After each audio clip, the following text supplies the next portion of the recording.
Peki hocam, bir konudan daha bahsetmek istiyorum. Bu en büyük problemlerden birisi sigara. Vücuda verdiği rahatsızlık nelerdir? Nasıl kurtulabiliriz?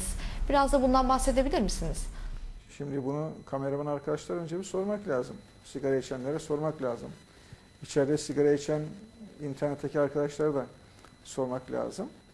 Şimdi önce sigaranın bir manevi boyutuna girelim. Yani ben çok konuşmak istiyorum ama evliyalar diyorlar ki sigara için. Başkaları kabul etmese de ben sonuna kadar inanıyorum. İki haram bir mekruhtur. Kişinin bilerek kendisine zarar vermesi haramdır. Zararlı olan bir şeye rızkın verilmesi de haramdır. İki tane haram. Bir de durması zaruri melekler dışında bütün melekler rahatsız olur ve kaçar. Bu da olayın mekruhudur. Manevi bir giriş yaptıktan sonra şundan bahsedelim. Sigara içenlerin aynen soba borusunun tıkanması gibi, su borusunun tıkanması gibi damarları tıkanıyor. Bütün tahlillerde akciğerlerinde diğer sigara içmeyenlerden çok daha farklı yapılar görüyoruz. Sigaranın üzerine hatta akciğer resimler var değil mi? Yani son derece zarar görmüş. Neredeyse ziftle, kömürle, kurumla kaplanmış akciğer görüntüleri. İşte bunlar sigaranın akciğerlerde yaptığı. Bunun dışında neler yapıyor? Bunun dışında saçın dökülmesinden ayak tırnaklarına kadar bütün damarların bulunduğu ortamda beslenmesini engelliyor.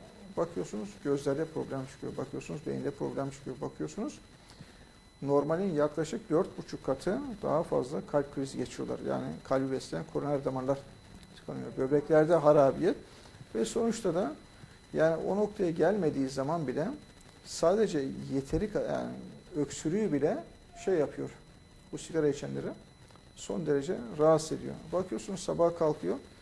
Siz yurttaki odanızda, ben öyle bilirim. Yurttaki oda bir arkadaş var diyorsun. İbrahim isminde.